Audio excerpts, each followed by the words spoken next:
Bismillahirrahmanirrahim. Assalamualaikum warahmatullahi wabarakatuh. Alhamdulillahirabbil alamin wa bihi nasta'in wa ala umurid dunya waddin wassalatu wassalamu ala asrafil anbiya'i wal mursalin wa ala alihi wa ashabihi ajma'in amma ba'du.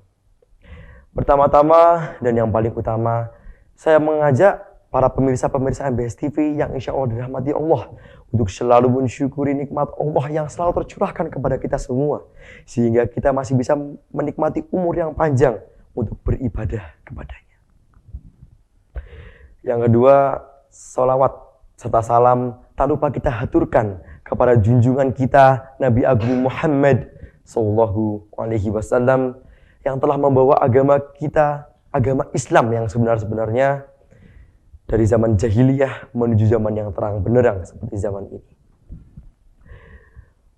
Para pemirsa-pemirsa yang dirahmati oleh Allah, izinkan saya pada kesempatan kali ini untuk menyampaikan sebuah pidato dengan tema pentingnya bersyukur.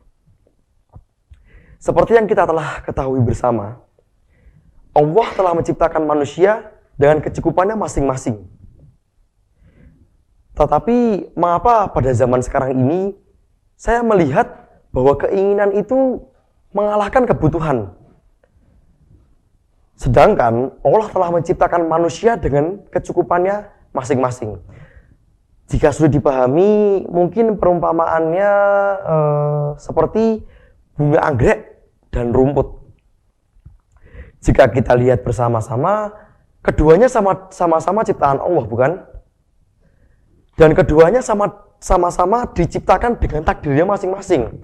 Seperti contohnya, bunga anggrek, dia ditakdirkan dan diciptakan lebih indah daripada rumput. Tetapi, di sisi lain, bunga anggrek itu tidak bisa hidup tanpa majikannya atau tanpa manusia. Seperti dia itu harus dirawat, seperti ya disirami secara rutin, dipupuk dengan baik, agar dia bisa hidup dan bisa tumbuh dengan indah. Tanpa bantuan majikannya, dia tidak bisa hidup. Berbanding terbalik dengan rumput, jauh sekali bandingannya. Seperti rumput itu, ya hidup tinggal hidup, bertebaran di mana-mana, dan tidak pernah mendapat perhatian dari manusia. Seperti contohnya ya injak tinggal injak, kehujanannya kehujanan, kebanjirannya kebanjiran, kekeringannya kekeringan. Tetapi dia tetap tangguh dan tetap mengikuti perintah Allah untuk tetap hidup dimanapun dia berada. Berbeda dengan anggrek yang gimana ya? Yang dia itu lebih terlihat lebih dimanjakan oleh majikannya. Berbeda dengan rumput yang tetap tangguh meskipun diberi ujian dan cobaan dari Allah Subhanahu wa taala untuk dirinya. Sama halnya seperti manusia, diciptakan dengan takdirnya masing-masing. Ada yang ditakdirkan lebih mampu, dan ada juga yang ditakdirkan dirinya itu kurang mampu. Tetapi, orang-orang yang diciptakan lebih mampu, terkadang lalai dan terbutakan oleh hartanya. Dan bahkan ada yang merasa kurang dengan hartanya. Tapi jika dibandingkan dengan orang-orang yang lain, hartanya itu bisa dibilang lebih dari cukup gitu loh. Tapi dia masih merasa kurang dengan harganya. Dengan harga, maksudnya dengan harga-harga harta yang dimilikinya.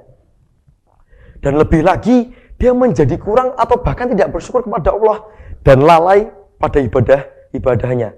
Dan merasa sudah cukup dan merasa segalanya itu adalah hasil dari kerja kerasnya. Dan yang saya pertanyakan, ridho Allah kemana? Ridho orang tua kemana? Doa orang tua kemana? Dan hasil kerja keras orang tua sampai dia menjadi sukses itu kemana? Dan berbeda dengan kebanyakan orang yang kurang mampu yang pernah saya temui dan sering saya jumpai, yang mereka itu mungkin lebih banyak mendapat cobaan dan ujian dari Allah Subhanahu wa taala daripada orang yang lebih mampu tadi itu. Tetapi orang-orang yang lebih mampu yang diberikan ujian dan diberikan cobaan oleh Allah Subhanahu wa taala tetap tegar dan tetap tangguh menghadapi ujian dan cobaan tersebut. Seperti selalu mensyukuri nikmat-nikmat yang telah diberikan kepadanya dari Allah Subhanahu wa taala, dan selalu melihat ke bawah dan selalu berpikir bahwa masih banyak orang-orang yang notabene-nya lebih kasihan daripada dia atau lebih membutuhkan daripada dia. Dengan begitu dia bisa lebih bersyukur kepada Allah atas nikmat-nikmat yang telah diberikan kepadanya. Dari perumpamaan yang telah saya berikan kepada pemirsa-pemirsa MBS TV yang berbahagia sekalian, itu telah dijelaskan dalam Al-Quran juga pada surat Luqman ayat 12 dan 13 yang memiliki arti, pada ayat 12 memiliki arti, dan telah kita berikan hikmah kepada Luqman untuk selalu bersyukur kepada Allah. Barang siapa yang bersyukur kepada Allah, maka sesungguhnya dia bersyukur untuk dirinya sendiri. Dan barang siapa yang kufur, maka selalu ingatlah bahwa Allah itu maha kaya, maha terpuji.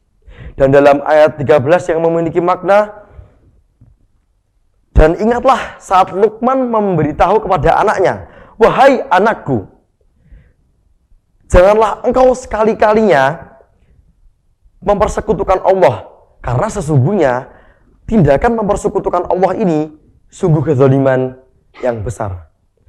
Maka dari dalil tersebut itu bisa mengingatkan kita untuk selalu bersyukur kepada Allah dan untuk tidak pernah mempersekutukan Allah selama hayat kita. Maka dalam pidato saya kali ini, saya mengajak pemirsa-pemirsa MBS TV yang dirahmati Allah untuk selalu bersyukur kepada Allah dimanapun, kapanpun, dan dalam kondisi apapun itu. Dan selalu ingat bahwa manusia itu diciptakan dari tanah dan akan kembali kepada tanah. Tapi mengapa sih sifatnya masih bersifat langit? Dan selalulah belajar menjadi setangguh rumput dan pelajarilah kelemahan anggrek. Mungkin sekian yang dapat saya sampaikan. Jika banyak salahnya, itu datangnya dari salah saya sendiri dan dari syaitan rajim yang menggoda saya. Dan mohon dimaafkan kesalahan-kesalahan saya dalam pidato saya pada kesempatan kali ini. Dan jika banyak benarnya, itu datangnya dari Allah semata. Billahi taufik wal hidayah. Fastabiqul khairat. Nun wal qalami wa ma yasturun. Assalamualaikum warahmatullahi wabarakatuh.